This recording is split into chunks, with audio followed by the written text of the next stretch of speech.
Mr. Chairman, and thank you both for what you do to protect our country and our allies. I believe the President is to be commended when he, in his recent speech, talked about Pakistan and how Pakistan needs to be more consistent in its promoting stability in the region. And Secretary Mattis, you addressed that very strongly in your comments earlier. And I'd just like to follow up on that a little bit. What can we do if Pakistan does not follow through and be a better promoter of promoting stability? Sir, we have an enormously powerful number of options there. Right now, I would like to think we will be successful, but you ask a very good question, because we don't want a transient or temporary change, and then things go back the bad way. But I think that right now, with the growing consensus against terrorism, they'll find themselves diplomatically isolated. They'll find themselves economically in increasing trouble as countries that are damaged by this terrorism coming out of there say enough is enough and take steps. There's an awful lot of advantage to Pakistan of coming online with the international community. And I think that we have to stay focused there, but the penalties are just as significant as the advantages if they choose to go a different direction. But for right now, we need to try one more time to make this strategy work with them, by, with, and through the Pakistanis. And if our best efforts fail, President Trump is prepared to take whatever steps are necessary. And for either one of you, how will or how should our defense relationship with India change? Sir, I was in India last week and was very well received by Prime Minister Modi, by his Minister of Defense, his National Security Advisor. We have a strategic convergence right now between the world's two biggest democracies. And this is probably a once-in-a-generation opportunity to, with shared interests, to deepen and to broaden our defense relationship, but also our economic relationship. I think our political relationship can be tightened together. They are a force for stability in South Asia. They're a force for stability in the Indo-Pacific region. They're a nation coming into their own economically as a great nation, as they have steady growth rates going on right now. And I think there's an opportunity here that we have not experienced in decades to tie us together in terms of a broadened level of cooperation and a natural alignment with each other's interests. As a follow-on to that, do you have anything that you're ready today to announce or designate specifically that we will be doing that we haven't done in the past with India? There are a number of things in motion right now, sir, and decisions I think will be coming very soon. We're both working to turn these big words into pragmatic realities. And because I see both sides working together on it, I'm optimistic. It's not like we have to go over there and convince them that terrorism is a threat. They've felt what's happened there. We have not had to convince them that we don't have nefarious designs on the Indo-Pacific area. We're two democracies that we can work together on this. There are some things we're doing in terms of their support in Afghanistan, development funding. They have been very generous for many years, and they have achieved a degree of affection from the Afghan people as a result. They intend to continue this effort and broaden it. Furthermore, they are providing training for Afghan military officers and NCOs at their schools. They're willing to do rehabilitation of Soviet-era equipment until we're able to replace it with American. That will take years in order to do it properly and all. So they need to maintain what they have now, helicopters, for example. Furthermore, they've been providing and will continue to provide training for Afghan Army doctors and medics in the field so that the Army is able to take casualties and better sustain themselves, that sort of thing. So that it's really a very holistic approach that India is taking. You'll notice I left off boots on the ground because of the complexity that would bring to Pakistan. We're trying to make this an inclusive strategy, and we don't want them to get a sense that they're vulnerable to any Indian Army people from their western flank. That it's not necessary. Thank you. Yeah. Mr. Veazey. Thank you, Mr. Chairman. Secretary Mattis, I wanted to specifically ask you about the State Department and the USAID programs in Afghanistan now, and how do funding cuts to the department as proposed by the administration affect the overall mission there? I know that in the past, that you've been very outspoken about the importance of diplomacy and other programs to support the mission. Congressman, right now what we're trying to do is get a lot more development aid from the international community. This is separate and distinct from what we're doing to lower the demand on the American taxpayer, where we're paying an awful lot of the military piece of this. We're also trying to raise money, by the way, from our allies to carry more of the commitment on the military side. But I'm not certain what the cuts are as far as AID's budget for Afghanistan. I can get back to you. I'll go to State Department, to USAID, and determine that, and come back to you with an informed answer, sir. Okay. No, thank you very much. Also wanted to ask you about Special Inspector General John Sopko. He said in March that with a new administration and a new Congress, that it is a good idea and an opportune time to reevaluate our efforts in Afghanistan and find out what's working and what's not. Yeah. One smart first step would be to do what SIGAR recommended years ago, which is for each of the three major agencies in the reconstruction effort, state, USAID, and DOD, to rack and stack their top and worst performing projects so they know where to invest further and where to cut those losses. That was his quote. And I didn't know if you agreed with that proposal, and if so, has it been implemented yet in any way in crafting a South Asia strategy? I do agree with what he said about what's working, what's not. We've done a failure analysis that has delved into this issue right now. Before I have the chairman talk with his background as a NATO commander there in Afghanistan, I'll just tell you that when I heard that the budget was being reduced for AID, Secretary Tillerson and I sat down together the next day. We spoke about how we would align DOD and DOS at the high level, determine what were priorities without any violation of the economy of our funding lines, make certain we were talking to each other, that we aligned our foreign policy effort, DOD reinforcing State Department, with a very strong partnership to make sure we are getting, we probably should have been doing this anyway, but make certain what we're doing was collaborative with one another in any part of the world we were both operating. But let me pass this over to the chairman who's got specific information on Afghanistan. Congressman, I think to your broader question, which is, did the SIGAR's report inform our strategy moving forward? SIGAR actually partnered with us. When Secretary Mattis directed us to do a failure analysis, to go back and look at what has worked and what hasn't worked in Afghanistan, one of the key partners, and we brought in a number of outside agencies, one of the key partners we brought in, and I had Mr. Sopko in my office, and then he had representatives on our team. So when we did the failure analysis, it was very much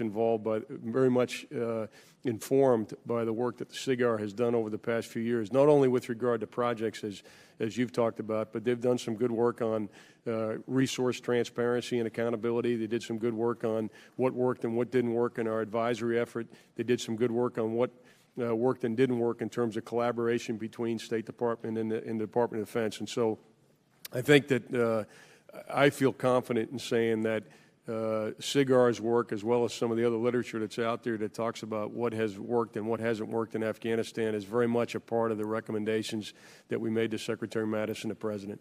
And General or Chairman, also on that one, the July SIGAR report indicates a 21% increase in security incidents from last quarter of March to May 2017, and a 2% increase from the same period last year. What does this uptick in the security incidents tell us about the security situation overall, and how are we shaping our strategy going forward in light of these particular figures? If you can answer that quickly, time is elapsing here Congressman. quickly. I would just tell you that I don't think any of us are satisfied where security in Afghanistan has been in 2016 and 2017, although so far 2017 is slightly better than 16. And the reason why we believe those incidents have occurred is the Afghan forces haven't had the wherewithal to accomplish their mission. So we've focused on those areas where they've fallen short of the mark, specifically the ability to deliver aviation support and provide advisors at the right level in their formations. Thank you. Thank you, Mr. Chairman. Mr. Whitman. Thank you, Mr. Chairman. Secretary Mattis, Chairman Dunford, thanks again for joining us today. Thanks so much for your service. Secretary Mattis, I wanted to refer to the U.S. defense strategy on the war in Afghanistan. And the President noted in his August 21st address that India continues to be a very important strategic and economic partner. And I certainly agree with that. I had the opportunity days after to visit with the Foreign Secretary in India, the Defense Secretary, Chief of Naval Operations. I know that you just returned from the region there, speaking with President Modi and others, and that your effort and your direction there in dealing with India is going to be steady engagement, which I think is spot on. And I'm all in favor of making sure we do joint naval exercises, that we continue expanded defense trade. But in relation to what's happening in the region, I'm more concerned about a stable Afghanistan and securing the hard-fought gains that we've had there. And I know that you noted that in reference to terrorist safe havens there in the region, that as global leaders, India and the United States resolve to work together to eradicate this scourge. And I'm fully in agreement with that. But I want to get your perspective. What do you think that India can do specifically to help root out or to help reduce terrorist safe havens in that region? And you talked about their engagement in putting dollars into Afghanistan, but what can they do in a broader sense in helping with the terrorist safe havens that are happening throughout the region? Congressman, India has an outsized role to play because of its size. I think because it's as raucous a democracy as we are, frankly. It gives people hope that their voices can be heard, that economic opportunity can be passed broadly in a society, not to a corrupt few. And I think their example alone is important. It's why we are looking at this strategic convergence as an opportunity for steady engagement, so we actually do pragmatic things together. I think in this regard, if there's any way for Pakistan and India to open their border to trade at great economic advantage to both of those countries, it would be a big help across the region, because stability can follow economics as much as stability enables economics. And so I would hope that we'll eventually see that happen. I believe India wants that to happen, but it's very hard to do that if your concern is that you open the border to one thing and you get something else. So there's got to be some trust building between those two nations. But I think that would probably be in South Asia, one of the key enablers to getting trade going back and forth across all those borders, Afghanistan, Pakistan, and India. Very good. Thank you. Chairman Dunford, I wanted to follow up along the same lines of terrorist safe havens, and you talked about the new Afghanistan strategy calls for expanded authority for U.S. forces to target terrorists and the criminal networks that operate in Afghanistan. And the President said that he agreed and said that we ought to have a policy to make sure that there's nowhere to hide and no place that's beyond the reach of American might and American arms. Wanted to get you to elaborate a little more. I know you talked some about this, about what you see the expanded authority specifically needing to be and what it means in a combat sense, and give us maybe some examples there about what's not happening now, but what could happen under expanded authority, and how the train, advise, and assist role happens now versus what it would be in the future. And have you seen any positive changes that are resulting from this transition through this change? And will there be any more changes that you think will be implemented or will be necessary to be implemented? Congressman, let me start with the TAA changes, because I think this is one of the more significant ones. We were providing advisors only with Afghan conventional forces only at the corps level. That's the general officer level, largest formation. Those are not the organizations that are actually in the fight every day. So 2 levels down below is where the decisive action is taking place, and we didn't have any advisors there. And so even though we had some aviation capability, some intelligence, surveillance, reconnaissance capability, it wasn't being delivered to those Afghan units that were actually most relevant in the fight. So, because we didn't have the authority to put advisors down to that level. So one of the more significant changes in authorities is the level at which we advise and assist, and that has and it will make us more effective. Also, just broadly speaking, without going into rules of engagement in an unclassified venue, there are no individuals, there are no groups that threaten the Afghan government, threaten U.S. forces, threaten our mission, or threaten the coalition that General Nicholson does not have the authority to prosecute. Thank you, Mr. Chairman. I yield back. Mr. Gallego. Thank you, Mr. Chair. This question is for Secretary Mattis. In your opinion, is Iran compliant with the JCPOA? I believe that they fundamentally are. There have been certainly some areas where they were not temporarily in that regard. But overall, our intelligence community believes that they have been compliant, and the IAEA also says so. As a follow-up question to that, Secretary Mattis, will you be recommending to President Trump that we continue working through the JCPOA to contain Iran's nuclear capability? We are working that right now. If you look, we have 2 different issues. One is the JCPOA, and one is what Congress has passed. And those 2 are distinct but integral with each other. As you look at what the Congress has laid out, a somewhat different definition of what's in our best interest, and therein lies, I think, the need for us to look at these distinct but integral issues the way the President has directed. Thank you, Secretary Mattis. If there is going to be any change in the status of our participation in JCPOA, especially if it involves the interpretation of what we in Congress pass in terms of sanctions against Iran outside the JCPOA, will you come back and inform and talk to us? Because I believe many of us voted for Iran sanctions outside the JCPOA with the understanding that they were not going to be linked. Mm-hmm.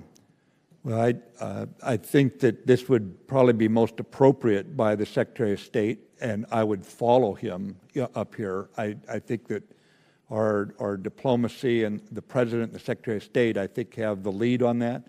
But once a decision is made, and I will be in on the decision, I'll give input, of course.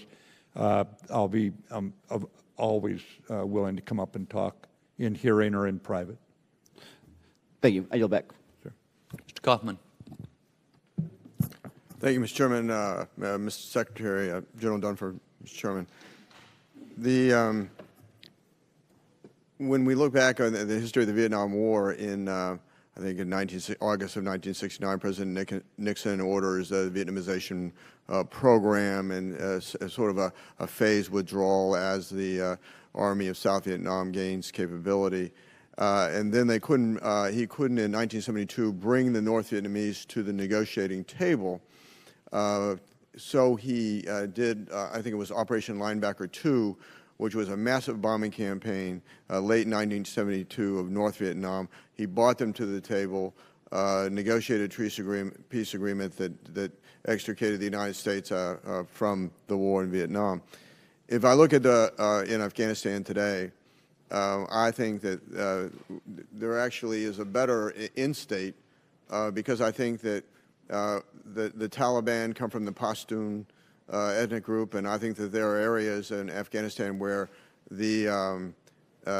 particularly in rural Pashtun areas, where they prefer the Taliban to the government of Kabul. But like the North Vietnamese, the Taliban don't feel that they feel like they're making gains, and so there's no need to come to the negotiating table. And so I understand this new strategy is designed to increase pressure to bring them to the negotiating table. At least that would be a byproduct of it. So, but I don't. So what I see is a change of the rules of engagement when you talk about air support, which is vital. and we're plussing up with 3,000 troops. Is that going to bring the Taliban to the negotiating table? Sir, in the past, we have not had over 300,000 troops who are, for all of their challenges, have stood in the field and kept the Taliban from doing what they intended to do, even today, which is take the provincial and district centers. So we now have the advantage of that more experienced force, but we've got to get the advisors down to a level where they bring NATO air support, NATO intel support, and NATO artillery and broader artillery support to them. So, time will tell, Congressman. But I think, too, again, the strategy is 4 R's. Regionalize it first, make certain we're dealing with the safe havens and the broader issues, get more support. It's to realign our forces along these lines so that we get down to the tactical level. It is to reinforce them with enough that they can get down to that level and make a difference. And then it's reconciliation, but there's also an S. It's 4 R's plus S. Sustain this effort. Okay. Because if we are willing to sustain the effort, I still remember being up here on Capitol Hill sitting behind Dr. Perry when he testified that it was never going to end the fighting, the killing in the Dalmatian coast, Bosnia, Kosovo. The international community stuck with that effort. And how many times have we read in the newspaper about the murder of innocent people in Kosovo and Bosnia? Do we still have a couple hundred troops there, part of the international effort? Yes, we do. But the international community, if it sticks with this, if it sustains this, I'm confident can throw the enemy on the back foot and give the Afghan people a chance to pull it together. Okay. General Dunford or Secretary Mattis, if I understand right, the significant change in the rules of engagement in the prior administration, that I guess that unless, in terms of the Taliban, you said that, I think Secretary Mattis, you referenced being in contact with the Taliban, but unless the Taliban showed harmful intent to U.S. forces, we didn't engage them, and I think that was modified towards the end of the last administration. If a provincial capital were falling, then in fact they could be engaged. And so, if I understand a fundamental change in the rules of engagement, it is that clearly the Taliban are an existential threat to the Afghan government that we are there to support, and if in fact Afghan security forces in and of themselves are in contact with the Taliban, then we will provide close air support when reasonable. Is that a correct interpretation of the current rules of engagement? Not completely. At one time, sir, we could not help the Afghan forces unless they were in extremis. And I was not here then. I don't know why it happened. And then eventually that was rescinded, but they still had to be in proximity. They basically had to be in contact. Today, wherever we find them, the terrorists, anyone who's trying to throw the NATO plan off, trying to attack the Afghan people, the Afghan government, then we can go after them, always with the caveat that we want to make every effort to not kill women and children and innocent people. Chairman, if you want to comment on that. Congressman, I think there's to reinforce the point. There's two things that have changed. We in the past were only providing advice, again at that senior level, and then Afghan Special Operations Forces. So the only aviation support that we could provide was when we had actually advisors that actually could control that air support. So the large number of Afghan conventional forces, the preponderance of those 300,000 forces we've spoken about, they could not receive close air support because we didn't have advisors. That's a big difference. And then the other thing that has changed is that now, again, any individual or any group that threatens the Afghan government, our mission, coalition forces, or U.S. forces, obviously, can be engaged. And the conditions aren't specific to, as Secretary Mattis has alluded to, a specific engagement at a specific time. So if they're in a assembly area, they're in a training camp, and we know that they're an enemy and they're going to threaten the Afghan government, our mission, or our people, General Nicholson has the wherewithal, the flexibility to make that decision. It's at his level is where the authority is, and that is a fundamental difference. Mr. Moulton. Thank you, Mr. Chairman, and gentlemen, thank you so much for your continued service to the country. We have a lot of renewed confidence with you in your positions. But confidence is really my key question here, and it comes back to a question we've heard a few times, and we heard from Senator McCain on the other side of the Hill, which is, how really will this be different? We've talked about some of the details, but as we've discussed on this committee before, at the end of the day, there has to be a political solution. The Afghan army, 300,000, however many, doesn't mean much if Afghan politics fall apart. Afghan politics have fallen apart several times. How is the political effort different this time around? Congressman, having just returned, I noticed sitting across the table from me in my meetings were new commanders, new ministers of Interior and Defense, proven people that the NATO officers said, we've fought with these guys, it's great to have them in place. When you go down to the corps level commanders, these are all proven young officers who've grown up in this fight. They're not holdovers, not kept around from past wars. There's also an effort underway right now to remove many of the officers who are over the hill and replace them, give the young officers an opportunity to come up to levels they've demonstrated they can handle this fight. That can only reflect a political reality because of the nature of that society right now. As you know, it's a society that's been shaken apart since the time of the Soviet invasion. It's also a group that now recognizes they basically have one last shot at this. Mr. Secretary, you've detailed, and the chairman as well, how bringing our advisors down to a lower level will help on the military front. It sounds like the same thing is needed on the political front. How confident, and I see a lot of nodding heads, how confident are you that our State Department can do that? Congressman, it's not only our State Department, the NATO Special Civilian Representative, SCR, there, and his deputy, and the other diplomats in the town of our NATO framework nations, but also, for example, India. They're all working along these lines. I understand that, Mr. Secretary, but how confident are you that our State Department can provide that support? I am confident. We get varsity people out there. Ambassador Bass is coming out of Turkey. A lot of positions are unfilled right now. We just eliminated the special representative for Afghanistan and Pakistan. Is that helping? That has no effect on the intent that you're trying to highlight here. That is where the ambassador and his staff, that's who does the yeoman, the heavy lifting of that kind of job. We also have other U.S. military officers in their ministries to build bridges across to the various ministries. We try to get the political concentration of effort, unity of effort that we need. So, Mr. Secretary, are we actually pushing advisors farther down in the same way that we are doing on the military side of things?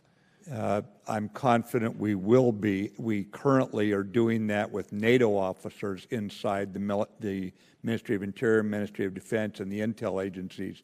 As far as the other ones go, I believe, let me ask the chairman, he's been there as the commander on the ground in the past, but I would tell you that I've seen a new level of collaboration between Chief Executive Abdullah and President Ghani than I have seen in the past. The bar is pretty low, but I appreciate that. Mr. Chairman. Congressman, I mean, I think it's a fair question, and as part of the strategy, the State Department is tasked with coming up with a more robust approach.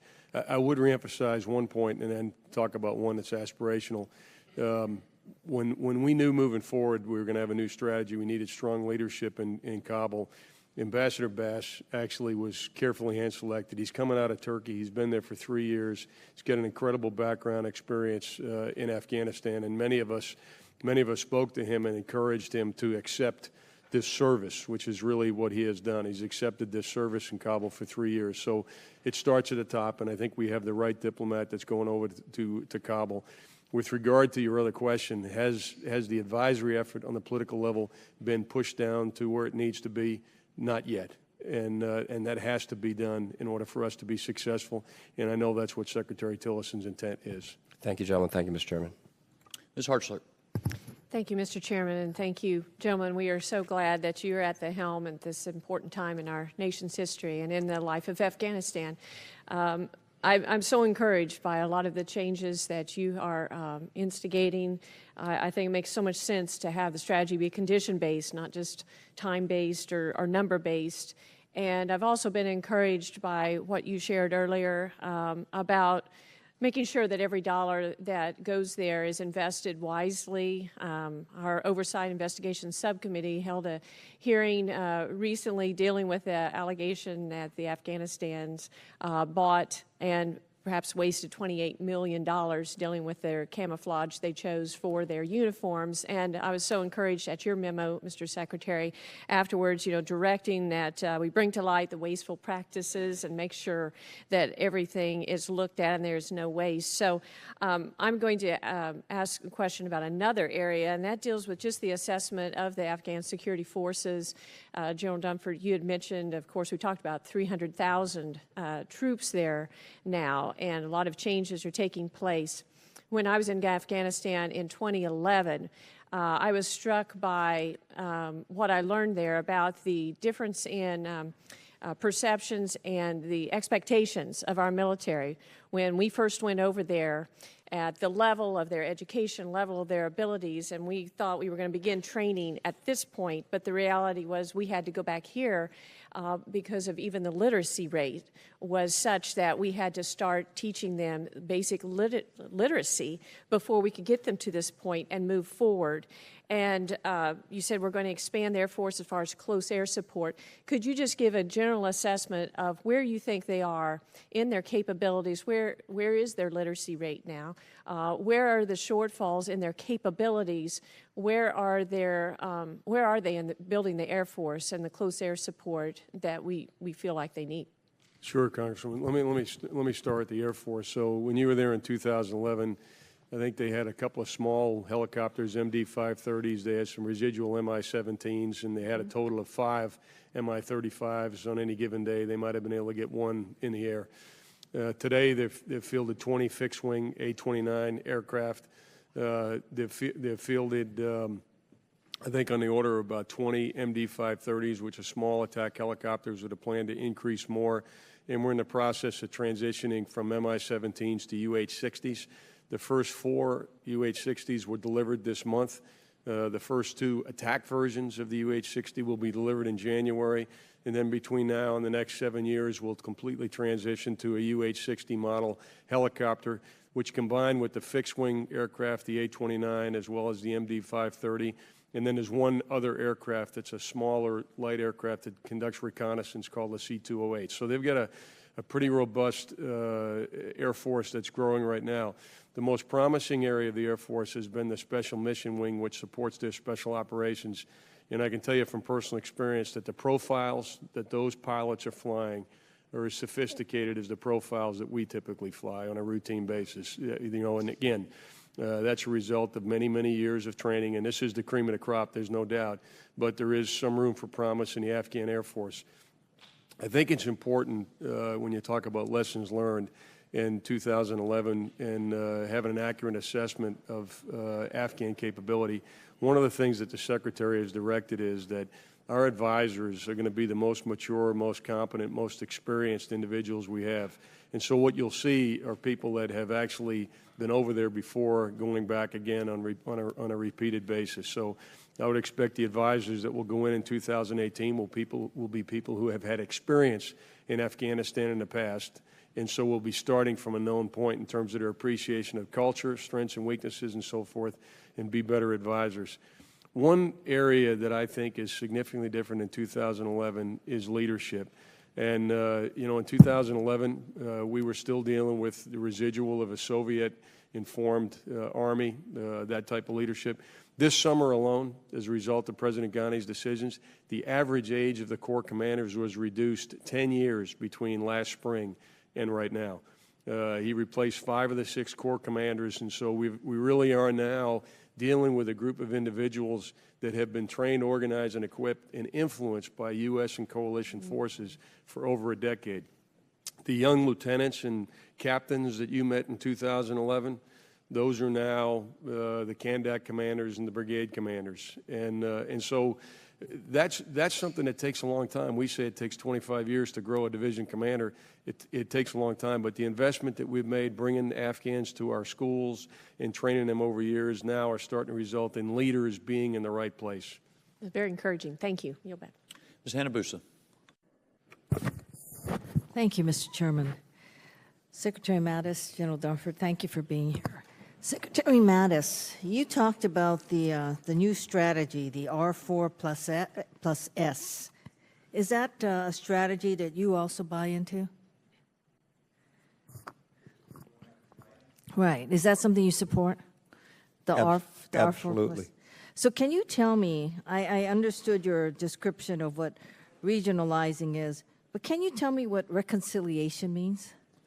I can, Representative. What it means is that the Taliban decide to stop killing their fellow countrymen and women and sit down, as some of the small groups have, and start working with the Afghan government. They've got grievances, then bring them up through the normal processes that countries have to resolve grievances.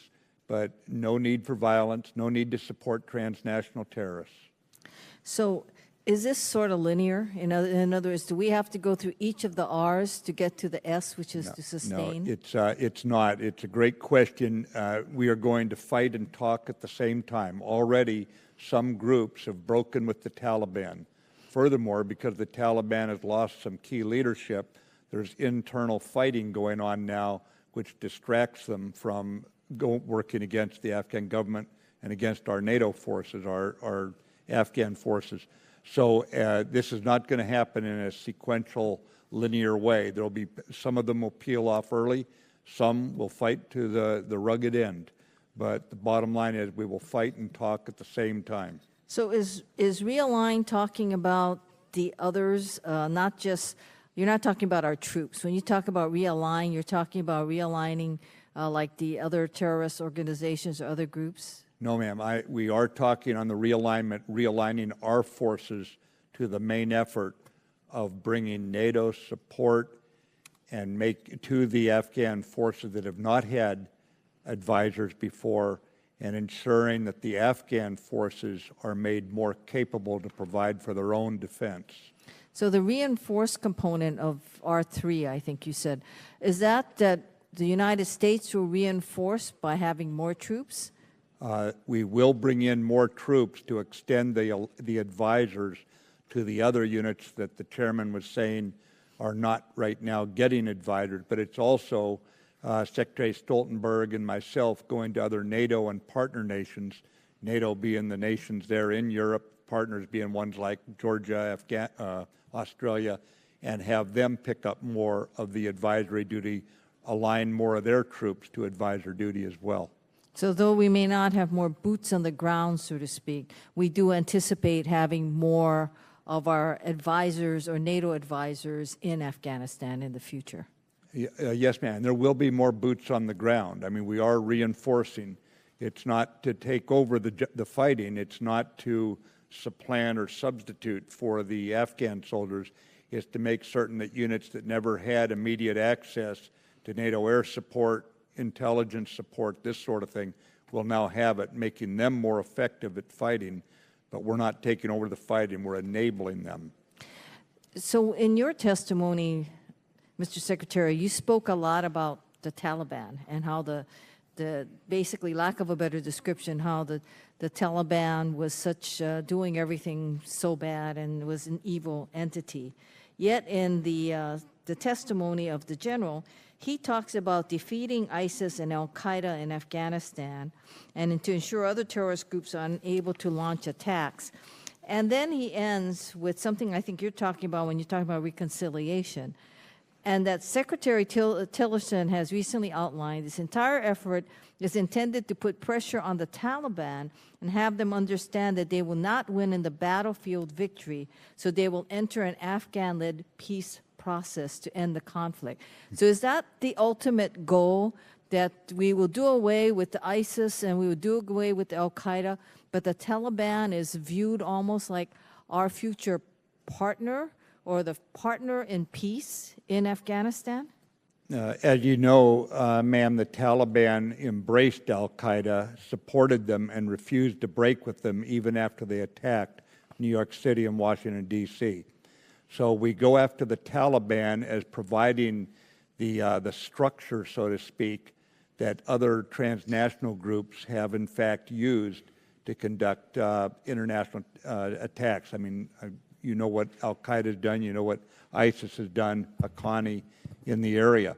But the bottom line is we are going to go after Al-Qaeda, we're going to go after ISIS, and if the Taliban wants to break with them and stop killing people and rejoin the political process, then we see reconciliation as the way we will end this war. Thank you, and I yield back, Mr. Chair. Scott. Thank you, Mr. Chairman. Gentlemen, thank you for being here today. General Dunford, you mentioned the A-29 mission. I'm proud to tell you that that's Moody Air Force Base in Valdosta, Georgia, in my district. We're happy to have that mission there. Hope you will continue to expand it, and I know that that mission is being utilized for other countries as well as Afghanistan. So thank you for your support of that and mentioning it. You've talked briefly about this with General Kaufman and Whitman and some others, but on page 3 of your testimony, you talk about the decisive point in moving or the new approach that will have our most senior, capable, and operational experienced leaders advising at the decisive point in Afghan operations. Can you speak to, can you give any specific examples of where that has made the difference? Absolutely, Congressman. When we went through the failure analysis, the one thing that we identified was Afghan units that had coalition or U.S. advisors almost invariably were successful. So we've had, we call it persistent embedded, meaning they live and eat and they fight with the Afghan forces in support while they're fighting. And that's what the case was with Special Operations Forces. So that has worked very well. We have not had a commensurate effort with Afghan conventional forces. And so when we talk about the decisive point, we're talking about continuing to make sure that at the lowest tactical level, this battalion-like organization of about 1,000 in the conventional forces, we actually have persistent embedded advisors that is advisors that are there when they're actually in the fight. And it's worked with special operations. It's worked in our previous experience before we drew down the force before 2014, when we had a fairly robust advisory effort with Afghan forces, and I was in Afghanistan during that period of time. They were successful. Again, why were they successful? We facilitated the delivery of aviation support. That was number one. And we continue to help them develop their tactics, techniques, and procedures and ability to plan, and help them mature their logistics, all of which takes time. And so they're more improved than they were in 2014, but I think they still need advisors at that level when they're in the fight. So I think we do have a pretty good body of evidence that indicates this will make a difference. If I may, before I yield the remainder of my time, I know that one of the ISR platforms that we use in that area, moving target indicator, is the J-STARS. Up to and until a few weeks ago, I would say I was proud to support the Air Force in the recapitalization of that program. I continue to believe that we need to recapitalize that program. I have concerns about the Air Force's commitment to that mission at this stage. I look forward to working with both of you to make sure that we maintain the capabilities that that the J-STARS platform gives us, and I hope that the two of you can support the continued recapitalization of that program. And with that, Mr. Chairman, I'll yield the remainder of my time. Gentlemen, I have a tremendous amount of respect for both of you. Thank you for your service. Mr. Carbajal. Thank you, Mr. Chair.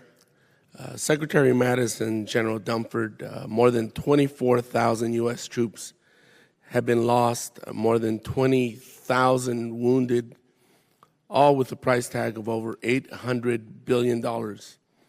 I know both of you are all too familiar with these numbers.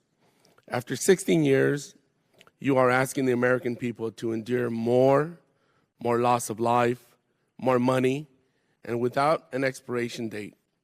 And for what? Secretary Mattis, I believe in the strength and the capability of our military. I believe we have the most powerful military in the world today. However, I do not know if we have the will to fight this war to the end, because I don't think there will ever be an end to this fight against terror. This is not a war that can only be fought with troops. We are fighting against not one, but a number of worldwide networks. The American people are tired, our troops are tired, and our allies are tired. I believe the American people deserve to know why additional troops are being sent back to Afghanistan. Secretary Mattis, you have to understand, I have to be able to go back to my district and explain to my constituents why they are sending their sons and daughters to Afghanistan once again. Secretary Mattis, would you say we know who our enemy is? Reading over the lessons learned report by the Inspector General report for Afghanistan reconstruction, it doesn't seem we knew ourselves or the enemy. For example, we were wasting precious taxpayer money imposing advanced technology to an illiterate and uneducated population without the appropriate training, expecting them to be prepared to fight. According to in the same report, the U.S. underappreciated key strategic level threats, including the will and ability of the Taliban to continue the fight, sustain popular support for the Taliban in Afghanistan, insurgent sanctuary in Pakistan, eroding Afghan government legitimacy, and corruption in the Afghan national defense and security forces. Essentially, we didn't know our enemy. Have you considered the strategic level threats this time around? And if so, what are they? Congressman, I believe the strategic level threats are the ones we experienced most directly on 9/11. Problems in these kinds of areas do not stay in those areas. In a globalized world, they come out. So the question I always ask myself before I walk into the President's office, if I'm going to recommend that we deploy American troops where they can be killed, is does this contribution, does this commitment of our forces, contributing our forces to this fight, contribute sufficiently to the well-being of the American people that we can lose people as a result? It's got to pass that standard. I think we do know very well who this enemy is. He is an enemy that doesn't wear a uniform. He hides behind women and children. I recognize the difficulty of taking the country further into this war. I first landed in Afghanistan in November 16 years ago, so I recognize the challenges you bring up about keeping the American people motivated and understanding of what this fight is all about. I believe it is necessary to defend what we believe in and to protect the freedoms we have so the next generation can enjoy them. I don't believe we can ignore this. I think if we leave this region, we leave it at our peril. And I think we have a lot of people, even with all the confusion about our strategy over the last several years when we kept talking about we're leaving, 39 nations out of 50 still stuck with us. I think hoping against hope we would come up with what they are now encouraged by, which is this strategy. So we're not alone in this. It would be one of the first messages I would bring to your constituents, Congressman. With all respect for your constituents, they need to know we're not alone in this fight. Is it tough? Was the society of the Afghan people completely shaken apart, torn apart by the Soviet invasion? Did that open the door for then what happened here?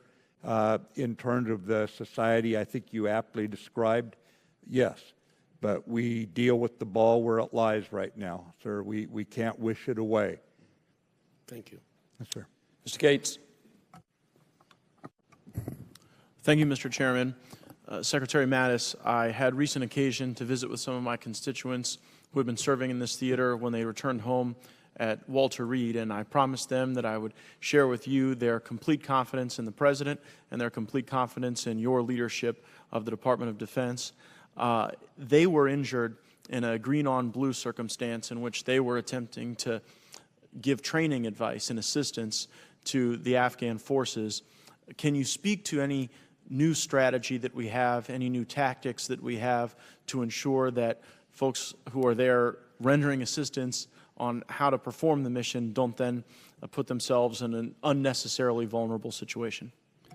Yeah, this is probably one of the most difficult aspects of this war. We all recognize that treachery has been part of warfare since the beginning of time. But this aspect is especially difficult for us to understand or to embrace, and it certainly undercuts the sense of commitment if this is what's going to happen. So let's get down to what are we doing about it. There is a very invasive counterintelligence program in which we vet the people that we are going to be training. Numerous people have been dismissed from the service, from the Afghan service because of it. We also maintain a guardian program where you have guards on our people who are giving classes in the event the counterintelligence program, like all of them, can't be perfect. We assume that.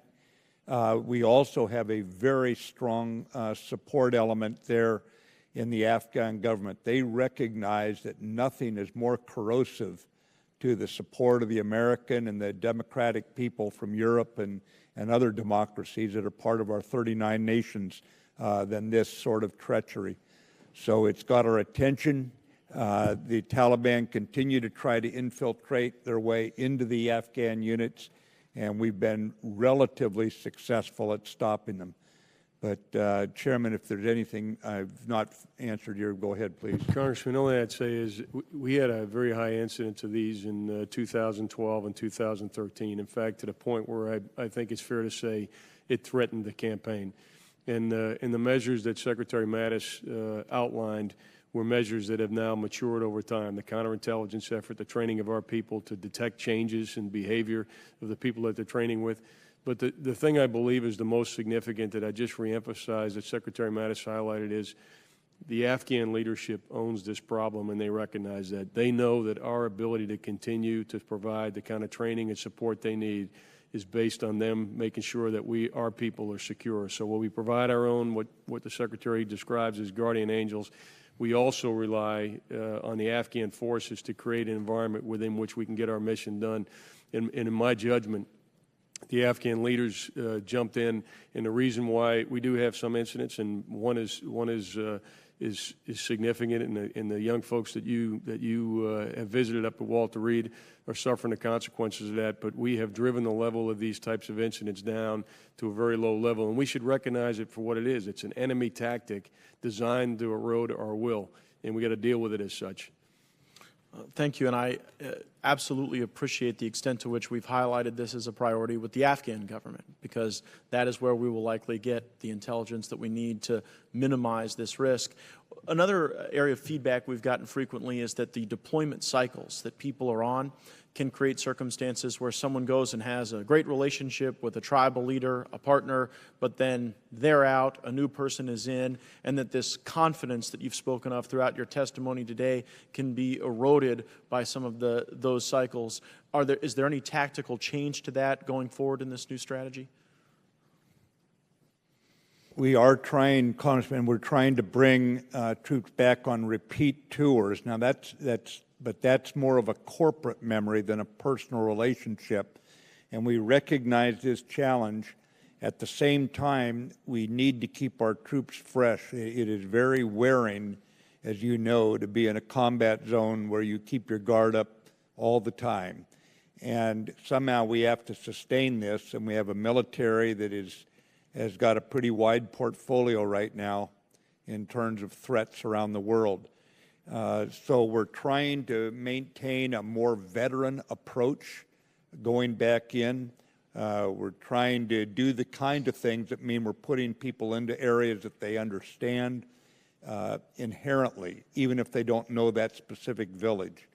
In some cases, we're able to get that kind of return actually to the same area again, but that is going to be very challenging as we go forward. So it's more how do we train our forces for it, and how do we do the counterintelligence piece that allows for us to be dealing with people who want to work with us. Thank you, Mr. Chairman. I yield back. Mr. Brown. Thank you, Mr. Chairman, and thank you, gentlemen, for your making yourselves available to the House Armed Services Committee.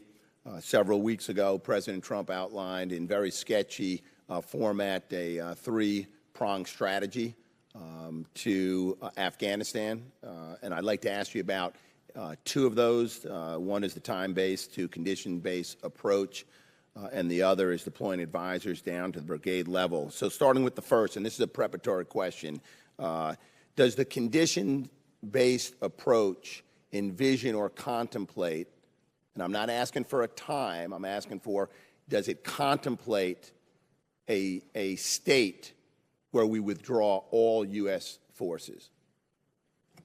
No, it does not. It implies bringing people, the number of people we have there, down based on the standing up of more capability and the maturing of the Afghan forces. There could be American advisors there 10 years from now, maybe a handful compared to today. Okay. Follow-up. So while the military goal, as I understand it, is to provide that time and space for the Afghan government, the Afghan army to establish itself so it can provide for its own security, what are the non-military efforts to address the corruption and poor leadership, the eroding security, the economic stagnation, the minimal foreign investment, and the soaring unemployment, all of which contribute to a climate in which the Taliban and other extremist groups can recruit and then conduct their activities? Yeah, Congressman, the corruption is, to our way of thinking, a strategic vulnerability that has to be addressed. President Ghani has signed with us a compact of what we are going to do about it. It has to do with control of money. It has to do with who they put into position. There's accountability. They've just put a 3-star general in jail to show you that this is going to the very top. It's not like it's only the little guy who's being scooped up. There's an accountability there that is going to shift the opportunity for this into a penalty box, not an opportunity. We're going to change that.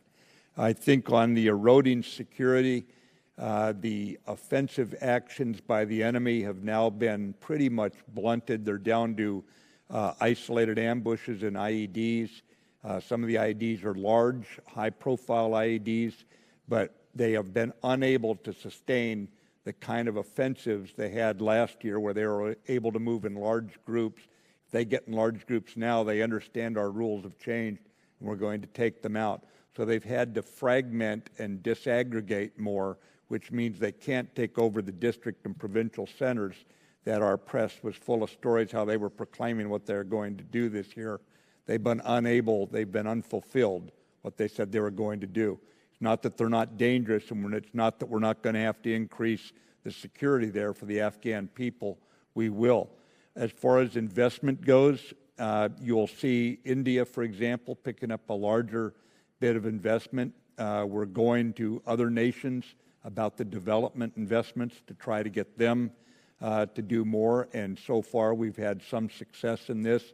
We'll see it actually go into action probably by sometime late this winter, start seeing it. But we're addressing each of these efforts that you've laid out with benchmarks so that we, as much as possible, can quantify the progress You may not be able to quantify everything about it. Some of it's subjective, but we're trying to quantify what we're doing in each case so that we do not have an assumption that things are going to turn out well. We're going to have to make it turn out well. And if I could just use the rest of my time to make this statement. You know, I visited with Ambassador Lauren, and while he's got the largest embassy in the world, they're camped out in Kabul. You've asked for 4,000 or plus more soldiers. They're going to go to the brigade level. You're already stretched too thin with advisors. You're going to go 2 levels down. You'll be stretched that much further. He's not going to get the force protection that he needs. And while I understand the president's concern about nation building or trying to build Western-style institutions, nobody can help reestablish civil institutions and a regional economy better than the United States. Our military is the best in training foreign militaries, and it's our State Department, our USAID, that does diplomacy and development better than any other nation. So I would hope that we could see more U.S. involvement in that non-military effort. I yield back, Mr. Chairman. Mr. Bacon. Thank you, Mr. Chairman. I want to thank you both for being here. Thank you for your leadership. Our country is blessed to have you. General Dunford, you commanded forces in Afghanistan in 2014. How has your thinking evolved since then, seen from your new perspective? You know, to be honest with you, Congressman, to some extent we're going back to the future here a little bit. When we did the evaluation in 2000, 2013, and 14 about what would we need in a post-14 environment, we identified the advisory effort that would be necessary for the Afghans to be successful. We talked about the capability gaps to include the aviation gap we've talked about here today, the logistics sustainability that wasn't yet in place, the intelligence capabilities they would need. And then we made a decision to lift off and provide support at the corps level and the institutional level. So we're now having a conversation that's not dissimilar from the conversation we had in 2000, 2013, and 14, which was to be successful, we need to have advisors, the right kind of advisors at the right place, and we had to have sufficient aviation capability until the Afghan Air Force came online. So I'm not sure my thinking has changed significantly so much, Congressman, as we actually now, and it's rare that we do, but we actually now have an opportunity to do something today that is the right thing. Thank you. You may have touched on this, but with the votes walking in and out, let me just clarify a point. It is often read that we think the Taliban have nominal control of roughly 40% of Afghanistan. Is that about an accurate number? I think what General Nicholson talks about, Congressman, is the government clearly in control of somewhere between 60 and 70%. 10% is approximately contested. So I think it's a bit less than what you described. But I think that's probably less important than the populated areas. Right. And focus on that.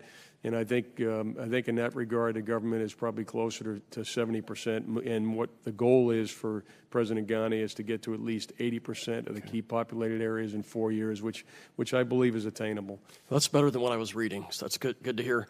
Secretary Mattis, what would be your assessment if we pulled out of Afghanistan, as some want us to do? What do you think would happen within, say, 2 years? If we pulled out completely, yes, sir. Well, I think we would benefit the Taliban greatly, and the Taliban have shown that they will permit transnational terrorists. So, ergo, basically what we saw on 9/11, I think we could anticipate happening again. Absolutely. The Taliban were allied with al-Qaeda. Would you say they're still allied with al-Qaeda? I know the Taliban had been allied with al-Qaeda, or their close ties. I think it's fair to say they still have those close ties. Oh, absolutely. We've encouraged them to break those ties. Our argument when we went in was with al-Qaeda. We encouraged them then to break with al-Qaeda. They were not a transnational terrorist group, the Taliban themselves, but they would refuse to do so, and so they chose to fight. One last question. I think our emphasis seems to be on counterinsurgency, also training the Afghan forces. What would you say is the percentage of investment or effort is being put on nation building versus the counterinsurgency and training aspects? Well, Sir, if nation building is writ large, certainly having security forces and intelligence forces and police forces help. They set the conditions for a nation to find its footing. They set the conditions for families to raise children, to bring in, to go to farms, to go to jobs, bring jobs in. So in that regard, we're setting the conditions for the Afghans to build a nation. In that regard, there are what's called the donor nations, and they've met several times over the years. They raise money for Afghanistan, and countries like Japan and Afghanistan, so many more, the United Kingdom, bring the money in for targeted efforts, whether it be to build a road or in order to get products to market before they spoil, that sort of thing. We're setting the conditions for that sort of thing with the military campaign, the security campaign we're putting together here. Well, thank you very much. And before I yield, I just say I share your assessment. If we pulled out, we'd be back in 2 or 3 years having to take out the Taliban and Al-Qaeda, and it would be a worse fight. So I applaud the President's strategy, your strategy to win this and to keep Taliban and Al-Qaeda out of power. So thank you. Thank you. Mr. Panetta.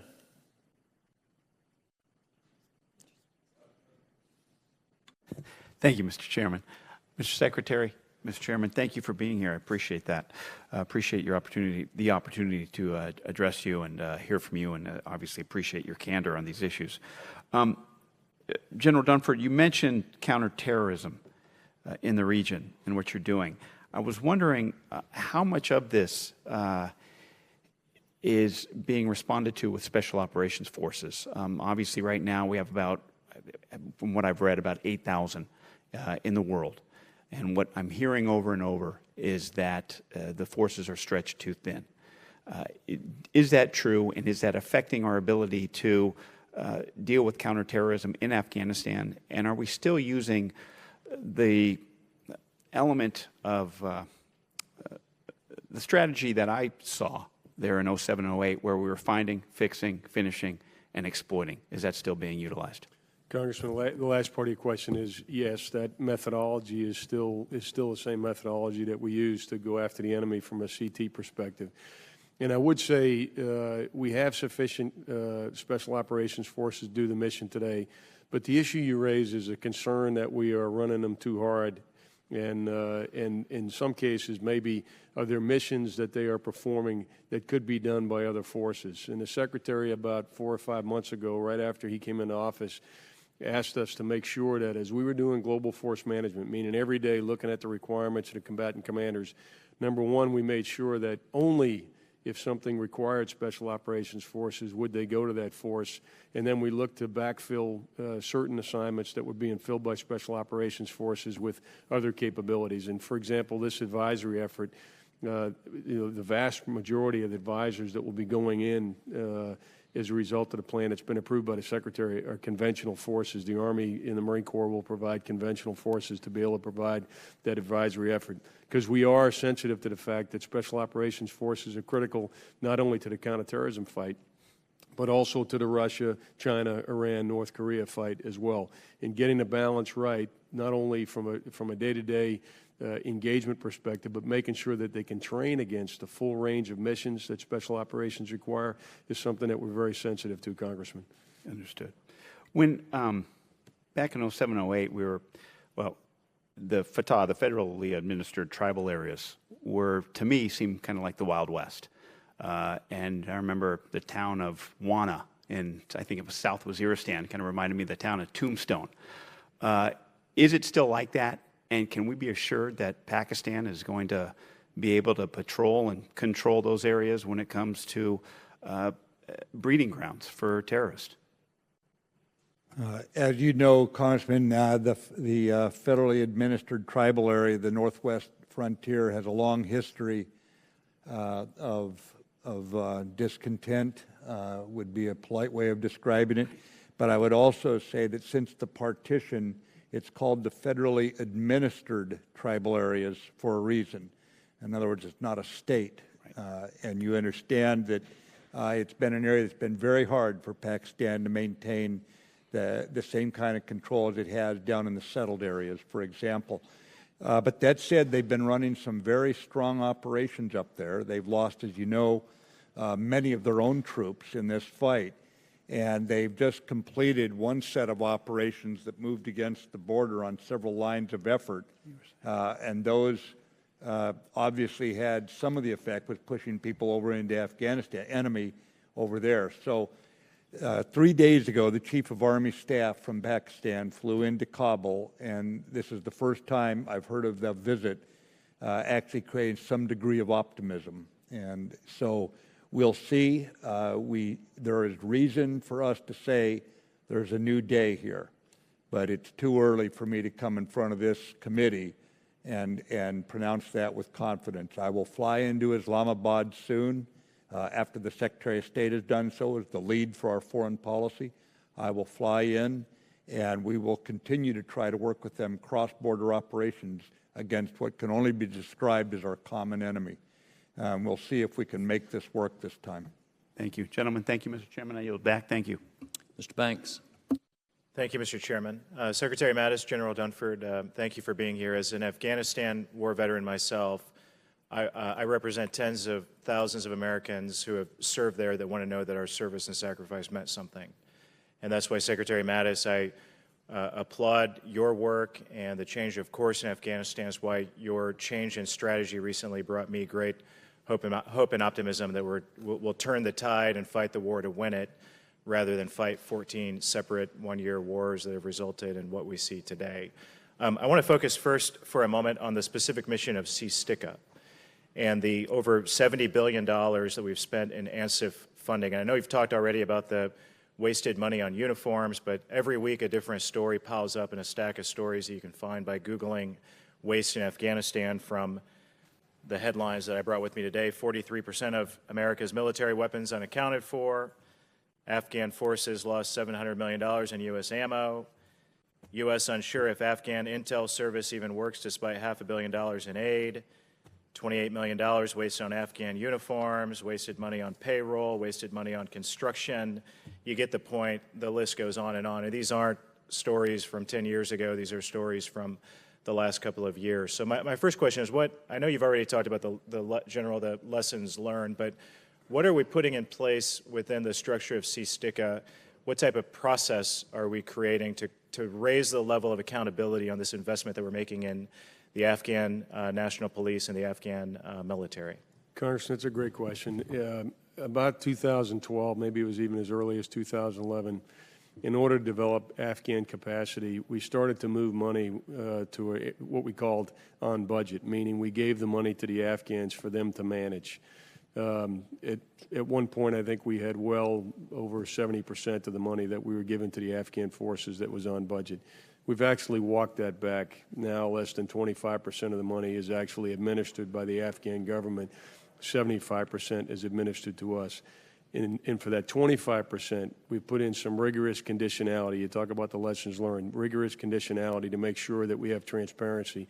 And President Ghani, unlike his predecessor, has allowed us to get into the ministries where the money is being administered, check the books, be able to do an audit, just as we would for on our own accounts. And I'm confident in telling you this, that the $4 billion plus that we provide to the Afghan security forces every year, our commander will have, in CSTICA as his executive organization, will have visibility. And I expect to be able to come back up to you and talk to you about the transparency and accountability that we have over those resources. So we have learned some lessons, but I think one of the more significant ones is that we're now delivering capability and equipment, and they weren't quite ready to execute the entire budget and have the kind of same standards that you suggest we should have. Thank you, General. As a follow-up to that, how do we know today more than ever, after supplying 14 years of weapons and ammunition, vehicles, uniforms, that we're giving the Afghans what they need and not what they want? Well, I think that's a constant process of refinement. But here's what I would tell you is the glimmers of hope. we bought Stryker vehicles. Those are being employed right now, and they actually have provided a competitive advantage of the Afghan forces over their counterparts. The aviation enterprise actually is a success story, and I think I don't know if you've been back recently, but I would hope when you go back you can see the Afghan Air Force in particular. So we delivered an A-29. It's an aircraft that's relatively simple to learn, simple to fly. As one of the congressmen mentioned, that we bring the pilots back to Moody Air Force Base. They're going back and they're being able to sustain that effort. So I believe right now that the lessons learned over the last few years have highlighted for us what equipment works, what equipment doesn't work. And to be honest with you, we do need to improve the accountability of equipment, the maintenance procedures and so forth. That's an area that the advisory effort is designed to address as well. I have 30 seconds left. I wish I had 30 minutes. But when we talk about rule of law in Afghanistan, it seems to me that one of the greatest inhibitors to the rule of law is Vice President Dostum. What are we doing to prevent him from continuing to wreak havoc on the security, on the rule of law situation in Afghanistan as he returns to country and returns to his position? I think the most important thing is we're reinforcing the positive elements in the country and not leaving them to deal with these kinds of issues that Dostum represents on their own. This is, we're looking at bringing in gendarmerie kind of police trainers, not from the U.S., but from those countries that maintain gendarmes so that the police themselves are more capable of carrying out the rule of law. You've got to have the right kind of police force. Then you need to have the right kind of courts. And again, there's nothing easy about it because of what happened, that society, what it's been through. But I think that the right thing to do is to reinforce the positive side and keep working against those who are disruptive. And right now, we obviously are trying to work by, with, and through the Afghan government on it. But we register loud and clear the concern that is in terms of trying to get the rule of law, reduce the corruption, and get this country on the right track so we can draw down what we're doing and leave them more on their own. Thank you. Yield back. Mr. Swazi. Thank you, Mr. Chairman. Mr. Secretary, General Dunford, thank you so much again for your service. You inspire tremendous confidence. I traveled to Afghanistan in April of this year, and at the time General Nicholson was making his request and logically supporting his idea that we should increase the number of troops by 3,000, and I publicly supported that effort, with the understanding, though, that those troops would be used for force protection and to replace private contractors. Are the troops being used for those purposes, or are they being used to implement this strategy of moving down lower into the brigades? Both, Congressman, both. Obviously, some will be in force protection of those advisors who are out there. And certainly, we're going to make certain that where we can bring in an Army unit coherent, rather than breaking it up and bringing in high-paid contractors, that was forced by the troop cap. And I'm not condemning anyone who did it in the past, but it's not the way we want to go. Thank you, Mr. Secretary. So the problem of ungoverned areas is a problem on the Afghani side in Nangarhar province, other places where the troops would not be take offensive action and they would more or less wait at checkpoints, under the Afghan army would do that. And there's a problem on the Pakistani side. I met with the Pakistani ambassador about 4 months ago, and they said that they were starting to do more efforts in their ungoverned areas. You've affirmed that today. And you said earlier in your testimony that all 6 corps are currently in offensive actions. Does that mean that they're now moving beyond their checkpoints and they're moving out into these ungoverned areas? It does, but let me be very specific. It means in each of the core areas, they have offensives underway. That doesn't mean everyone is doing that. In some cases, they're simply holding their own, holding the district centers, but there are offensive actions in each area, in each core area right now. Are we encouraging them to move into the ungoverned areas on their side of the border? Principally, we're encouraging them to hold and protect the populated areas. But at the same time, I was just in Nangarhar last Thursday, and they certainly have offensive actions underway in Nangarhar. And as you know, that's right along the border there.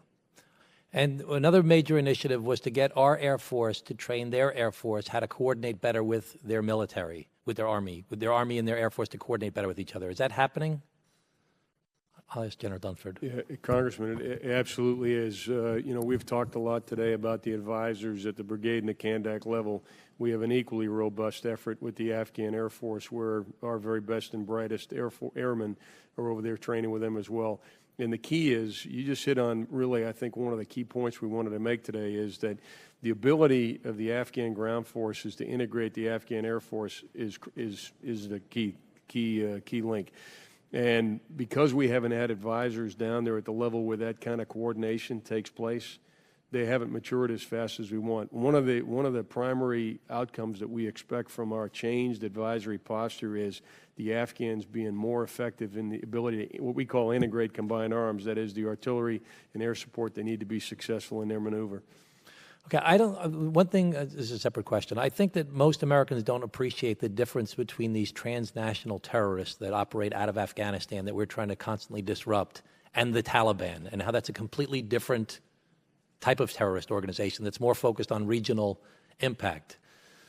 Have the rules of engagement changed for the Taliban as part of this change in rules of engagement, or have they only changed for the multinational terrorist organizations? Congressman, the authority that has been passed down to the commander by the president is that any individual or any group that threatens the Afghan government, threatens our mission, threatens U.S. forces, or threatens the coalition can be engaged. So it's based on their behavior and what they're doing as opposed to what group they're a part of. So our special forces will seek out members of the Taliban if we believe they're engaged in terrorist Our activities? special operations forces will seek out groups or individuals that are actually threatening the mission or our people. Okay. Thank you very much. I yield back. Thank you, Mr. Chairman. Thank you. We have now gone through all of the members who were here at the gavel, and we have already held the Secretary and the Chairman longer than we had intended. So what I want to do to wind up is see if the remaining members have one 15-second question that we have not addressed yet, and I want to get them all out together and then give the Secretary and the Chairman a chance to wind this up. Ms. Cheney, did you have something that we have not yet touched on? You do? Okay, 15 seconds. Thank you, Mr. Chairman. I'd like to thank both of you for being here. Thanks for allowing us to conduct our oversight obligations. But mostly, thank you for reminding us that we have our own constitutional obligation, and that is to support, raise, maintain our armed forces. And as often as you can, this notion of the BCA, the extent to which the BCA is damaging us, we're in a position where I am completely dismayed as a new member of Congress at the extent to which there's agreement about the damage of the BCA, and then people walk away and don't do anything about it. And as we come up again to December 8th, it is going to be crucial that we take this on. I can assure you both this is something that we take seriously. We cannot fulfill our constitutional obligations with the BCA in place, and I want to thank you for raising it. Thank you very much for being here today. That's it, Mr. Chairman. It was great. It was a little more than 15 seconds, but it was good. Ms. Davis.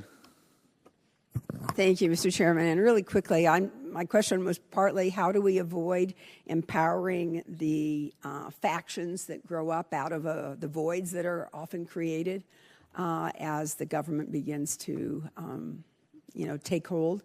And are we at a point that we can not use quantity as much as a metric, but quality?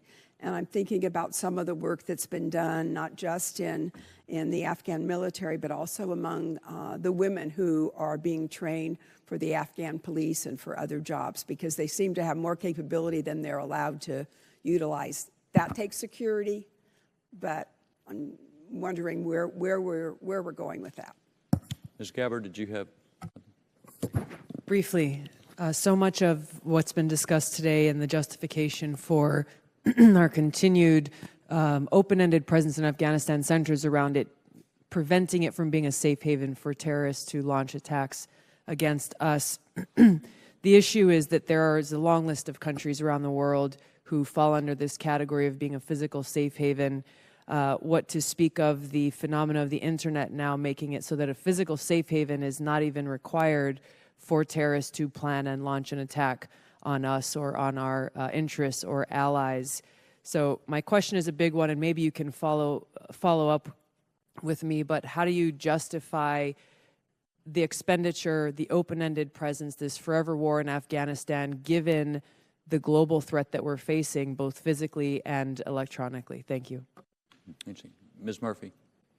Just very quickly, in President Trump's speech in August, he stated that one of the core pillars of his South Asia strategy is to take a more aggressive approach towards managing our relationship with Pakistan. Specifically, he said we've been paying Pakistan billions and billions of dollars. At the same time, they are housing the very terrorists that we are fighting. But that will have to change, and that will change immediately. I think it's fair to say that our relationship with Pakistan is complicated. And I think it's important that we understand what Pakistan is doing and what they're not doing as it relates to our relationship. And that's why I'm planning on introducing some legislation that would get the intel community to account for that. It was an idea that was proposed in the 2009 AFPAC policy review.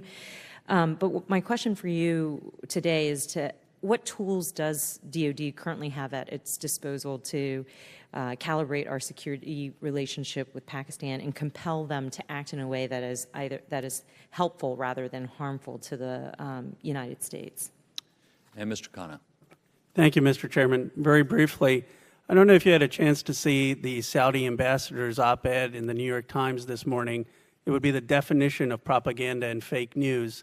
If we are going to be involved in Yemen against al-Qaeda, that makes complete sense. But could you assure the committee and the American people that we will not aid in any way the Saudi Arabia in its war against the Houthis and in its gross human rights violations?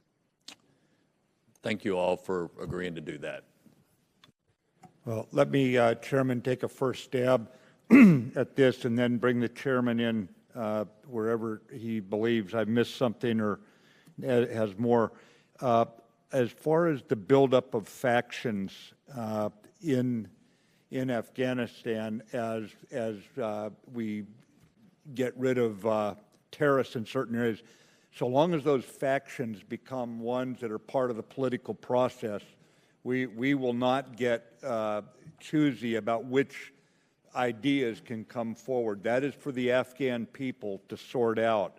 But I think, too, that we have seen enough progress in some parts of Afghanistan, and the younger people are different based upon the education that is now reaching boys and girls, which is a big change. And I think that we will see the Afghan people choosing better which factions, hopefully political factions, they can support. On quality versus quantity, we are also carrying that theme forward. In that regard, if a unit cannot fight well, if we find there's too many ghost soldiers, there is no requirement for that unit to be maintained on the rolls. Take the good soldiers who are in it, transfer them to an effective leader, an effective unit, and go with quality, not quantity. About the women who are serving, they continue to go through the training. Obviously, there's a cultural aspect to their service. That's a reality everywhere in the world. Every nation has its own culture. But at the same time, we would not be having even the discussion about women serving or reducing the number of Afghan units to only the quality ones if we were meeting here 10 years ago. So it's somewhat a challenge for us, but it's a good challenge to have as we go forward here. On the havens and the concern there, the reason we shifted to a by, with, and through global approach to terrorism is exactly what you bring up. We could eventually pour our troops into so many ungoverned spaces, so many havens, that we wouldn't have enough troops to go around. So the way we invest our troops is, and I can show this to you in private, it's classified for obvious reasons. I can show you what it is we do for every troop invested. How many coalition troops do we have in North Africa with us? How many African troops do we have? If you go to Somalia, I can show you what's going on there. If we go to the Korean Peninsula, I can show you what 28,000 or whatever it is, broadly across the world. How do we deal with the geographic havens in a way that we do things by, with, and through others.